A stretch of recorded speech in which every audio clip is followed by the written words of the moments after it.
Allô! Aujourd'hui, j'aimerais vous parler de loose parts. Dans les dernières années, les experts de la petite enfance se sont tous entendus que les loose parts, c'est génial pour le développement de l'enfant, que ce soit au niveau de leur imagination, au niveau du langage, mais souvent, on connaît la théorie, mais on ne sait pas comment l'appliquer dans les jeux de nos enfants. Fait qu'aujourd'hui, je vais essayer d'identifier 3 coins qui seraient faciles à ajouter des loose parts dans votre maison. Pour le premier coin, je dirais que ce serait le coin avec la petite cuisine. En fait, souvent, dans ces coins-là, on retrouve des aliments en plastique comme la pomme et plein d'autres choses, mais une pomme va toujours rester une pomme. Quand un enfant nous fait à manger et qu'il met une pomme dans une assiette et qu'on lui demande qu'est-ce que tu nous as cuisiné, c'est une pomme. Mais qu'est-ce qui arriverait si on offrirait à nos enfants des loose parts dans le coin maison? Alors, on peut avoir, comme dans le mien, j'ai des pâtes crues. J'ai aussi un collier qu'on a coupé en petits bouts. On a des petits cubes en bois, mais ça peut être des boutons, ça peut être des roches, ça peut être des branches, ça pourrait vraiment être n'importe quoi que vous avez autour de la maison.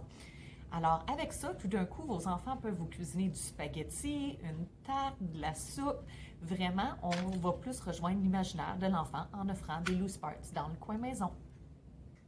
Un autre endroit facile à ajouter des loose parts, ce serait avec la pâte à modeler.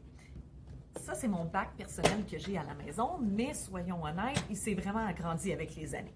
Alors, dans notre bac, il suffit d'ajouter des chandelles, j'ai des cure-dents, des bâtons de popsicle aussi à l'intérieur, des cubes, j'ai des boutons, des roches, des cure-pipes, des yeux, une des choses favorites pour des enfants. Avec ça, ils peuvent vous créer n'importe quoi, que ce soit de la nourriture, des visages, c'est vraiment l'imaginaire de l'enfant.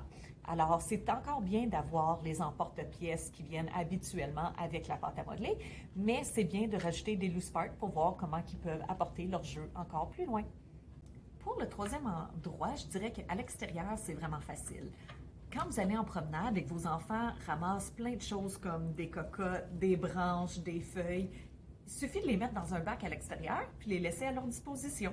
Alors nous, aujourd'hui, on a des cocottes, on a aussi des branches un petit peu plus grosses qui ont été coupées, on a des morceaux d'épinettes qui ont été séchés. Alors, on fait seulement mettre ça dans un bac, puis vous allez voir, vos enfants vont se mettre à les transporter dans leur camion ou également dans le carré de sable lorsqu'ils font des constructions. Bref, vous allez être surpris de voir comment ils vont réussir à utiliser toutes leurs trouvailles. Alors, j'espère que les 3 suggestions d'endroits à ajouter des loose parts ont pu vous aider aujourd'hui. Au revoir!